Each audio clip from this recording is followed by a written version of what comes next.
Être à l'aise en vidéo? Eh bien écoutez, on a ça dans le sang ou on ne l'a pas. Non, je déconne, je préfère arrêter tout de suite avec cette fausse croyance, car être à l'aise en vidéo, ce n'est pas quelque chose de naturel. Ce n'est pas non plus quelque chose qui est inné. En fait, c'est comme toute autre compétence, ça se travaille. D'ailleurs, regardez-moi cet extrait, c'est ma première vidéo sur YouTube. New Order qui nous sort en 83, 3 ans après sa création, Blue Monday. Il y aurait de quoi avoir honte, mais c'est pas grave, ces vieilles vidéos, je les laisse sur ma chaîne car ça me permet de voir mon évolution.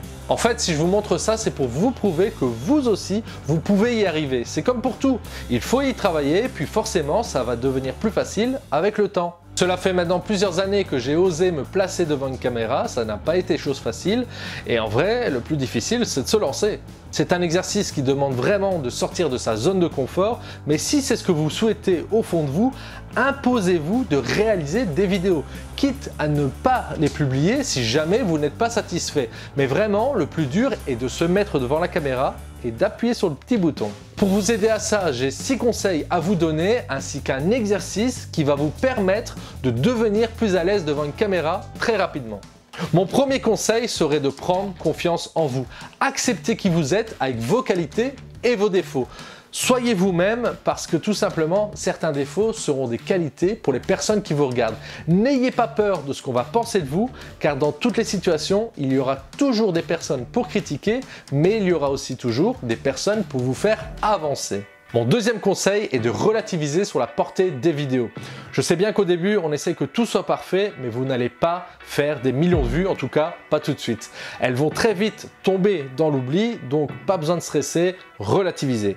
Mon troisième conseil est de parler lentement pour éviter les tics de langage. En parlant à un débit moins rapide, vous allez mieux contrôler votre parole et votre discours.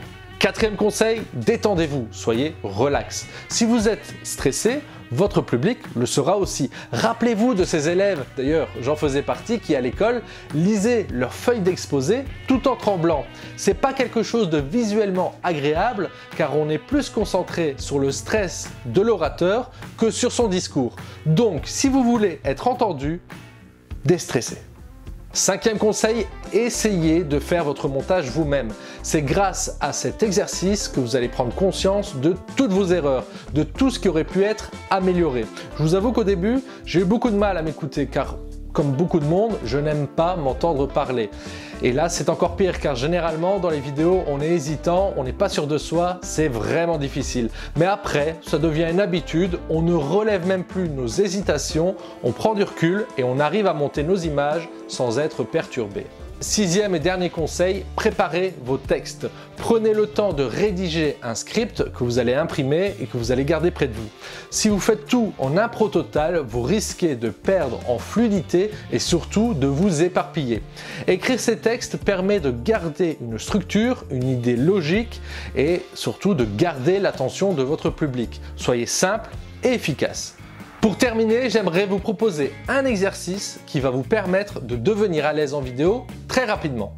Celui-ci consiste à prendre le temps chaque jour de réaliser une vidéo dans laquelle vous allez vous exercer en face caméra. Pas besoin qu'elle soit publiée, juste faites l'exercice chaque jour. La thématique n'a pas d'importance, vous pouvez raconter votre journée, une anecdote ou tout simplement quelque chose que vous avez appris. Ce qui est important, c'est de se filmer et surtout de se regarder par la suite plusieurs fois.